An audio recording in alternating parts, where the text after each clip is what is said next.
Hi Matt, how are you doing? Yeah, good, thanks. How are you? I'm fine, thank you. Just wanted to get your thoughts just in terms of how the team are feeling going into this game, bearing in mind that they had that kind of chunk of time off due to the pandemic between, was it November the 1st? Was that the last game they played of the season? And then obviously going into the second and third rounds this month, just what's the mood like and what does it feel for them how does it feel for them to be back and then to be in the FA Cup? Yeah, and I think, as you say, it was mixed emotions really, because obviously for us, we had a lot longer off than most teams because of not playing since November, and obviously other teams played a little bit longer than that up until December. But for us, it was a long break. So I think it was obviously that period of missing football where everyone's emotions were obviously at a low point from not being able to play, and it was the uncertainty of will we even get back on the grass this season and playing. So I think as soon as we got the green light to return, there was obviously a real positive vibe in the camp, and it was about making sure that we attacked the games in the right way, which we've done. And I think obviously the sort of carrot at the end of the road for us was that game against Man United, which obviously was a focus. I had to keep the players grounded to attack the games that were before that, in terms of Fylde and in terms of Sunderland, because they were huge tasks. But obviously there was always that little eye on this Manchester United game. So proud of the players, proud of the way they've conducted themselves during lockdown. We kept them sharp, we kept them focused within the restrictions that we could, and obviously they've come back into training and have been in really good form, really good energy, and have put in some big performances, which for these girls is a huge thing. It's a huge achievement to get to this game, not just because of the significance of it, but also because of how they've applied themselves during the lockdown. And obviously in such a short space of time, only having 2 weeks to prepare for the games has been a big ask. But I've been proud of how they've done that, and as you say, it's been a huge lift for all of them, both as individuals but also as a collective as well. And what kind of performance can we expect to see from the team this weekend against United? I think it's about attacking the game in a realistic way. We've already had several other sessions this week, and we've spoke very open and honestly about that, in terms of we have to play it our way, we have to retain our identity in the performance, we have to attack the game with no fear, which is something that I've always said to these players, whether it was 4 or 5 years ago in Tier 5 or whether it's in this game, obviously playing one of the biggest clubs in England. We have to attack it with no fear, we have to retain our identity in how we approach it. We have to be realistic. They're going to dominate a lot of moments of that game, and I think the big focus for us is to be threatening in the moments that we can, and obviously make sure that everything is left out on that pitch, because this is why we do what we do. The players want to compete against the best. We've got some players in that squad that will one day want to be playing in the Super League. We've got some that are coming towards the end of their careers, so this might be the last chance to have a go at a team of this level.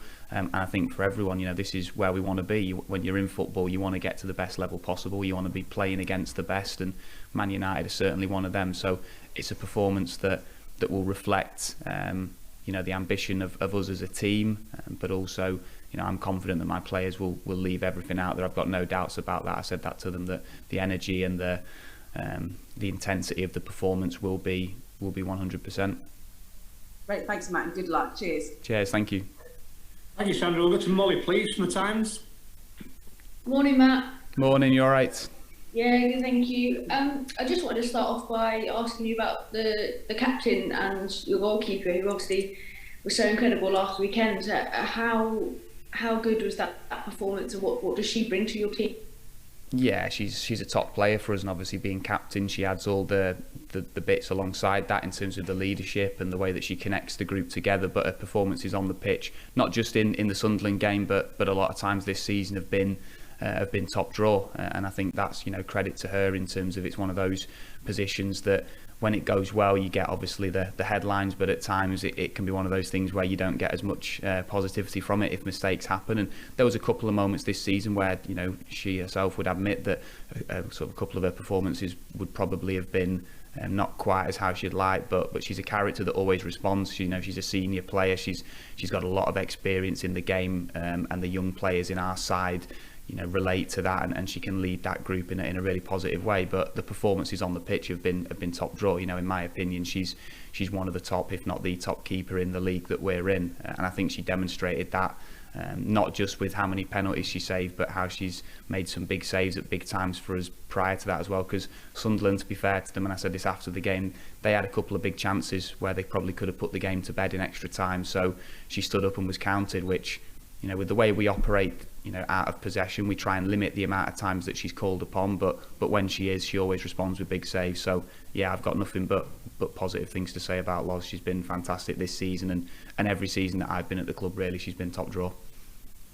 And obviously we speak about the idea of the FA Cup and that magic for the players, but what does it mean for you? How exciting is it for you to be, you know, leading this team in this way? And it must be really exciting, particularly with the eye to professionalism in the future as well, that this is sort of just the beginning, hopefully, for the club.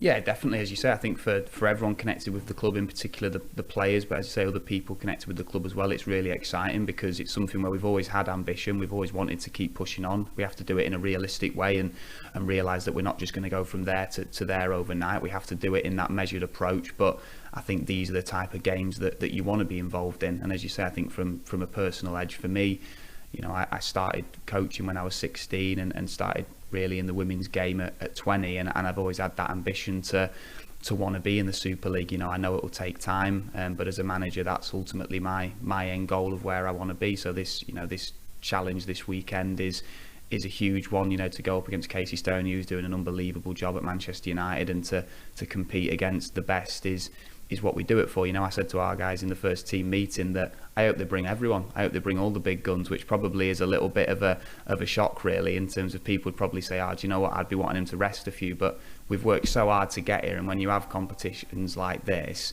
you know, you want to see them play everyone. And I think that's the big thing. You know, whether I'll be saying that after 60 minutes or not will depend on how we apply ourselves. But I certainly hope that they bring as many of the big names as possible. Brilliant, thank you, good luck. Cheers. Thank you, Molly, and I'm sure Lauren appreciates being called Loz live on the stream. Emma, BBC, take over, please. Thanks, Darren. Hi, Matt. Nice to see you. Hope you're well. Yeah, good. Good stuff. Yeah, just kind of touching on what you were saying there about playing against the big players. What is it like trying to sort of do a team talk and sort of do training, you know, with sort of the likes of Christian Press in mind? Do you know what? It was Tuesday, we had our first analysis session, and I said, this is usually the point in a time where I stand here and I've got the footage up of the opposition and I go, right, this is where there's a big weakness, this is where we can go. And I just stood there and said, I'll be honest with you, these aren't bad, to be fair. These aren't bad at all, in terms of they're probably not going to give us much. So yeah, it's exciting. The players know that, and I think that's, in a weird way, it's an interesting one, because for me, in terms of prepping them, the footage of Man United is everywhere. So usually we have to work quite hard to get footage of the opposition, whereas, you know, we said to all our players, you know, they can watch them on the TV, they can go on FA Player and look at all the games. So there's an awareness already of what these are about, because a lot of our players will have watched the Super League regularly and will see what they're about. But it's also an exciting challenge. You know, that's one of those things to see whether actually can we, as a collective, and in certain moments can individuals within our team, can they go toe to toe and nullify some of the best players in the world, and certainly some of the best players in England. So I think for me, in terms of prepping the team, it's more about getting them in the right mentality for that. I think the tactical side of the game's huge. You know, I pride myself on setting the team up as effective as possible with the opposition in mind every week, but I think this one is also very much around the mentality and around how we get the players ready to attack that game with a real energy and a desire, because clearly there's going to be moments where no matter what we do tactically, they're going to ask some big questions of us. So I think it's that mentality to go and attack the 1v1 situations and obviously the collective situations that the game throws at us. Yeah, you mentioned the word mentality a lot there. Is there a job for you in terms of managing the players and the occasion, and just making sure it doesn't sort of, you know, get on top of them? Because it is obviously, you know, we discussed it the other week, how excited the players were, you know, for the potential Man United tie. So it must be big for the players. So yeah, how are you sort of going to have to manage that?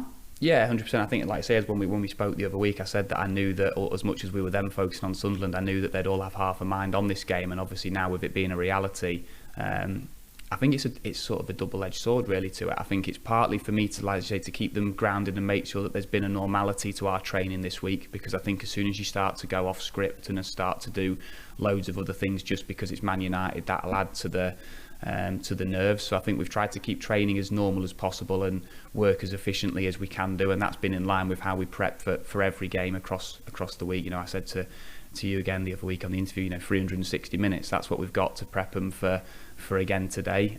But it's also about embracing the occasion as well, and I think it's also about that fine balance of, this isn't just a normal game. You know, it'd be naive of me to stand in front of them and try and expect them to be in the same headspace as they would be for just a standard league game, because you know the media exposure around it and obviously everything that comes with it is a different level. So I think for me it's that balance of, let's work efficiently on the grass, let's prep them efficiently, but also let's harness that you know, that positive feel that is connected with the game in the right way to allow them to perform, whilst not taking it too far so that they step onto that pitch and have got, you know, too much emotion. And I think that's the big thing for us. We have to play the game with an emotional control of being clear of, it's a huge occasion, let's go and enjoy it, let's leave everything out there, but let's not do anything silly, because the minute you start playing off emotion against top teams like this, they'll cause you big problems. So it's been that fine balancing act. But I think from what I've seen this week from the players, I'm happy with where they're at. You know, there's a proper buzz around the camp. The training sessions, of the intensity's been good. We had to obviously do a bit more recovery Tuesday, because 120 minutes again, probably after only 2 weeks back, wasn't the most ideal situation. We had a few in seeing the fizz, but I think it's one around, you know, after that the intensity's increased, and you know, we're in a good place, we're ready. And I said to the players, look, you know, 2 months ago we were in lockdown, we didn't know whether we were even going to be able to play football again, so you wouldn't swap it for the world. You know, if I'd said to them, let's go and have a go at Man United, I think they'd have took it. So yeah, they're ready, they're prepped and they're ready. Oh, well, best of luck. Thanks very much, Matt. Cheers, thanks. Thank you, Emma. Dan Black, please, Burnley Express. Morning, Matt. Morning, you all right? Yeah, good, thank you. You well? Yeah, good, thanks, mate. Excellent. It just seems at the minute you kind of laying down marker after marker. Obviously, we've had the promotions in the past and the news recently that you've been taken under the arm of the football club. And now, obviously, this big FA Cup tie against Manchester United. You must be so proud of what you've achieved as a manager and what you've achieved with this group as well.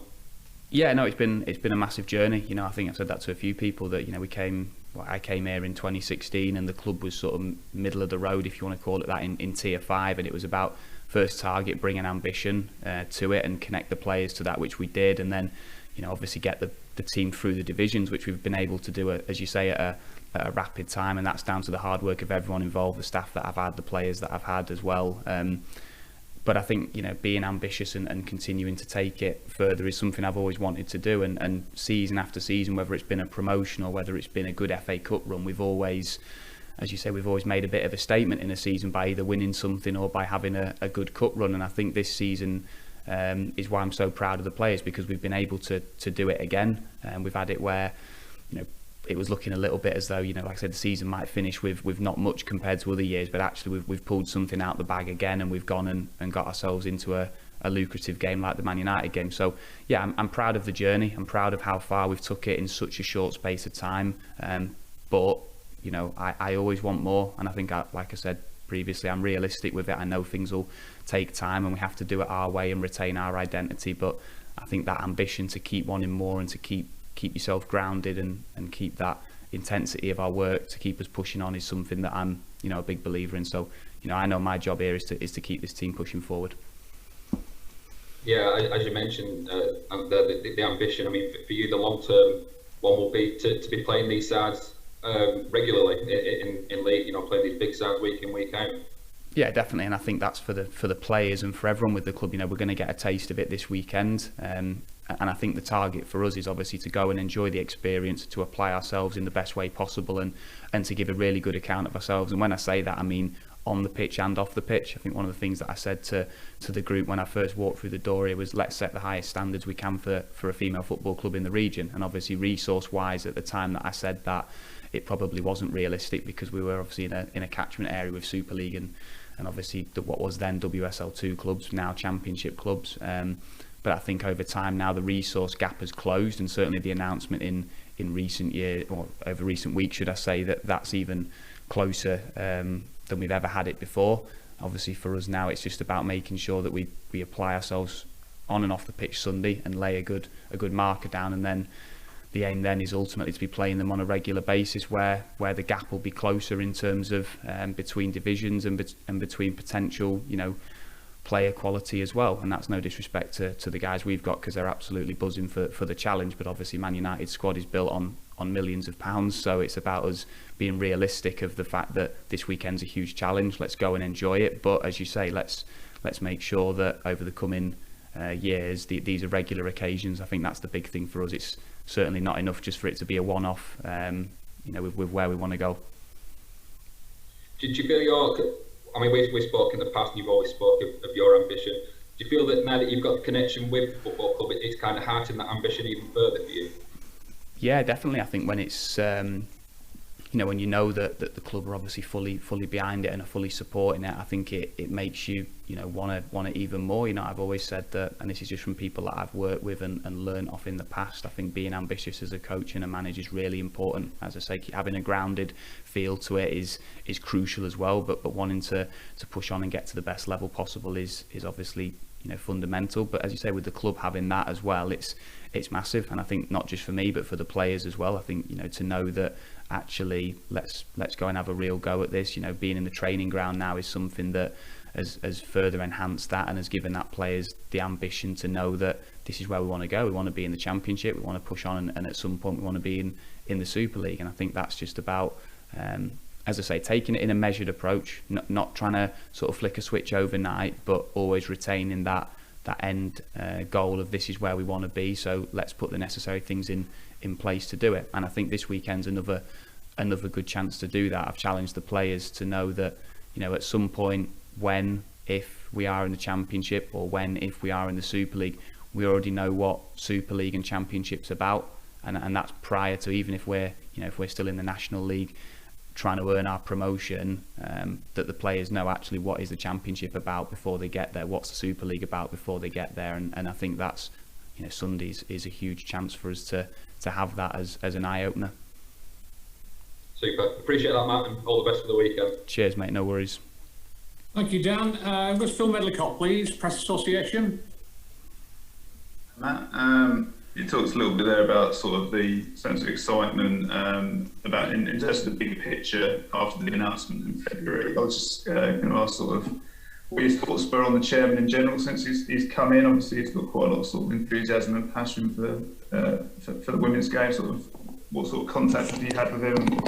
What you made in the months that he's been in? Yeah, no, he's been fantastic. You know, been fantastic in terms of since he came in. You know, I've had several chats with him around the women's team, and obviously his ambition is clear. You can see that in terms of the way that, obviously with the announcement that went out, and from the short time that he's been obviously the chairman, to put that out and to take us across to the football club was a real sense of ambition. But then the ongoing conversations that we're having as well have been really productive as well. You know, he really wants to support it on the football side, and to get this women's team up to the level where we want it. And I think that's great for me to have that in the chairman, in terms of having that link with someone that obviously wants to push it on to the highest possible level. And you know, you can see that in terms of his enthusiasm when he speaks around the women's game is evident to see. And I think, you know, like I say, it's been a really positive link so far.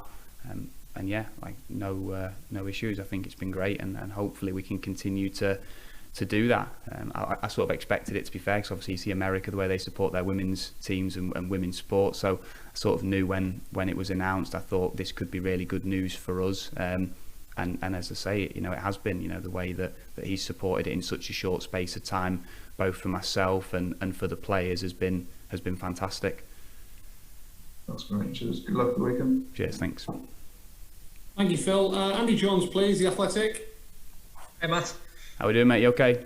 Yeah, not too bad. Yourself? Yeah, good. Good stuff. I just want to ask you a little bit more about the benefits of training at Barnfield and sort of what impact that's had on the players, but also in terms of what you've been able to do and sort of having that base and having the facilities available to use. I think it's little things, and I think in terms of, you know, one of the things that gets thrown around a lot when people talk about the women's game is money, in terms of, but actually if you speak to people connected in the women's game, there's not many players and managers that would say that they're asking for suddenly salaries and stuff to go through there. A lot of it's based around resourcing and how we can support the players to do the best possible work. And I think for us, you know, this allows us to do that. It's the players where they can come in, they're not sharing a pitch with, no disrespect, but other grassroots clubs. The players have got their own base, they've got their own physio room. Those things make a huge difference to the quality of work that we can do as staff, in terms of obviously the type of sessions we can do, and it enhances our work. Because, you know, prior to being at Barnfield, we had to work quite smart, because we had, you know, one night on a full-size pitch, and then one of our other nights training was on what would be probably a 7-a-side pitch, which clearly for 11v11 tactical work makes it very challenging. So it just completely enhances how we can plan and structure the training week more effectively, both from a tactical point of view, technical, physical point of view as well. But it's those little bits as well, in terms of how the players feel. They're at their own home, they're at their own base, they're not having to share those facilities, and that just, from a psychological point of view, makes a big difference, but also from the actual quality of what we can do on the grass. And that's something that I've said, you know, to the players as well, and they fully agree with that. It's the sort of twofold of the psychological benefit of when they drive in and they see, you know, Barnfield Training Centre, Burnley Football Club, that naturally gives them a spring in their step. But then actually it's around how we utilise that and the effectiveness of what we can do on the pitch, which obviously makes a huge difference to how we can plan for games. You mentioned your sort of tactical approach there. I know you pride yourself on having such a, you know, solid structure and a base. Yeah. I mean, how exciting is this to put, you know, that into practice against, you know, a team as good as United, and sort of test yourself as well as your team to see where they are at? Well, it might show me I'm not as good as what I think I am. No, it's one of them in terms of it's why we want to do what we do, and it's same for the players. In the same way as the players want to obviously go and compete against the best players, I want to be, you know, competing against the best managers as well. And certainly I was saying to the players, actually, as part of the A licence, Casey Stoney did a webinar where she was speaking about her philosophy and different bits on it. So you know, fascinating to listen to when I was on that. And I think there's bits obviously that I know she's got, you know, the way she sets her team up is phenomenal, the way they play, the principles of play that she's got are fantastic. So for us to actually have a go and see, right, how can we try and affect that, how can we stop them doing what they want to do, and also how can we impose ourselves on the game is something that, you know, I'm absolutely buzzing for. It's what you dream of, you know, when you're a young, in the same way as young players dream of playing against the best. When you're a young coach, you want to be competing against the best, and I think this is one of those opportunities. So yeah, I'm really excited for it, and as I say, I'd probably, you know, similar to what I answered the other one before, maybe I'll be able to tell you more after 60 minutes how I'm finding it. Yeah, I mean, just lastly for me on the analysis, you mentioned sort of, you touched on it a little bit earlier before, but I know you like to do a lot of it yourself, and obviously there's a lot more available of United, as you said. Have you actually slept, or have you just been 24 hours of constantly looking to try and find that weakness? Yeah, I've been trying to watch quite a bit of them, not going to lie to you. I've been having a few coffees and stuff to make sure that I'm on it. Yeah, and it's about finding the right footage as well. Like I watched it back from obviously when they played Arsenal, and I think clearly the way they approach the game against us will be very different to Arsenal. That's no disrespect to us, that's just reality. But tried to watch a cross range of their games. You know, obviously those bits that I took from the Brighton game and the way Brighton posed a few problems to them, and the way they approach that game. So I think it's about watching as much footage as there is, because ultimately, you know, I'm always, when we're setting up for league games, I'm like, right, I wish we could get more, because we're working off like 3-minute YouTube highlights or of what teams put on. So this is just, you know, compared to what we have normally, this is amazing to have so much footage, but it's about analysing it in the right way, because you can throw too much at players.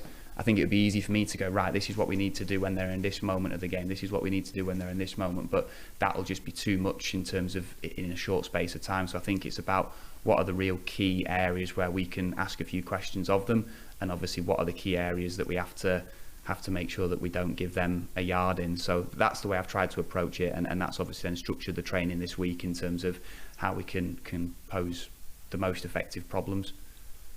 Perfect. Cheers, Matt. No worries, mate. Thanks, Andy. Jacob Crook, please, Lancs Live. Hi, Matt. Hope you're well. Yeah, good, mate. You? Yeah, not too bad, not too bad. You spoke fondly of the chairman just before.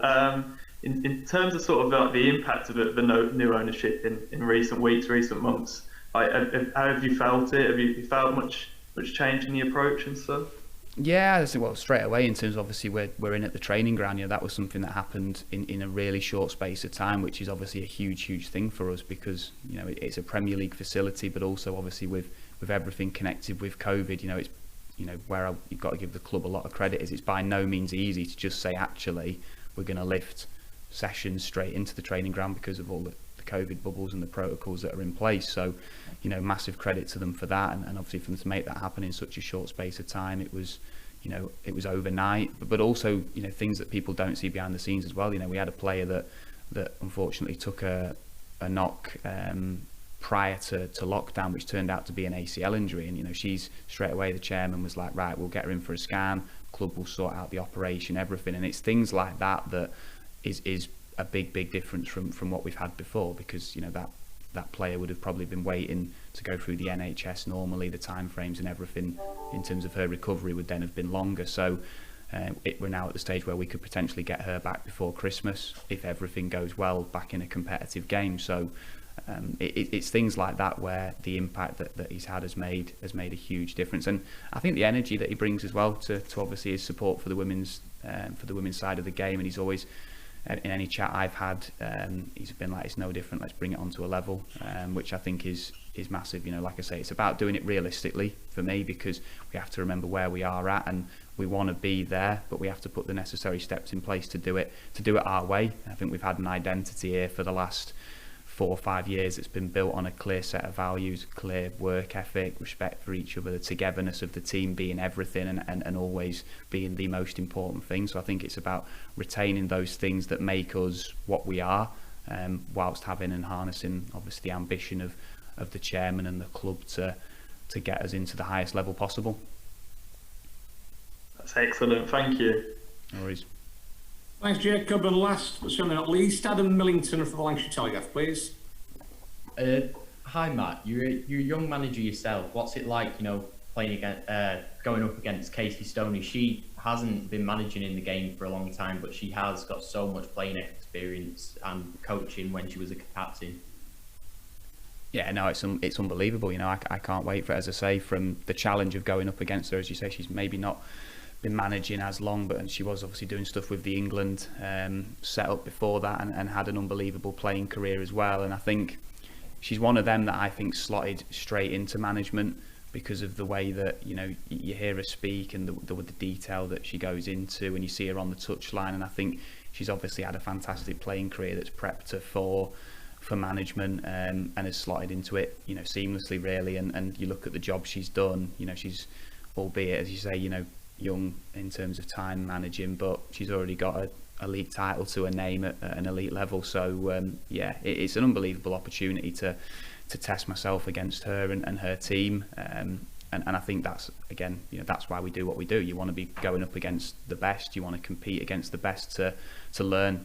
Whatever the scoreline is on Sunday, I'll learn more from that 90 minutes about myself as a manager, and the players will learn more about themselves than probably 4, 5, 6 games that we've won combined. So I think these are the challenges that you want to face, and it's exciting to go up against the best. United only established a senior women's team a couple of years ago. Burnley are now getting the support from the men's team. How important is it, for women's football in the Northwest, having these new teams, coming up with the support, because the structures aren't necessarily there in the same way there are in the men's game? If you're a young player, there are loads of academies here. It's a bit more sparse. It is, but I think also certainly in the Northwest we've got a lot of clubs, and I think it's about, actually for me, it's about harnessing that link between the clubs and remembering that football's football. So let's connect. You look at Man City are probably the best example of how they've aligned both the male and the female team, and I think it's about ensuring that from a first team level, clubs have that link between both the male and the female side of the game, because it's the same badge that we all wear, in terms of that and the support that comes from it. I think, as you say, from the youth pathways, I think that's just about clubs working smartly to provide the best opportunities, both from a recreational point of view to get players involved in the game, but then also the elite strand. I think it's about how we make sure that players have the best opportunity possible to progress through into first team level, and as I say, we've got ways that we're doing that at Burnley, from our youth strands up to the first team, and obviously the RTCs at the Super League and Championship clubs are doing that as well. So I think, you know, there's certainly a good. I mean, I'm not from the north, I'm from Lincolnshire, and I think the difference up here in terms of with the standard of the women's game and the way it's supported and the way the clubs are is class up here. I think that the clubs are doing a good job. I think it's just about further enhancing that, because there's a lot of big clubs in this region, and you know, there's enough big clubs to support, you know, the thousands of up and coming female footballers that there will be, providing that we all work smart.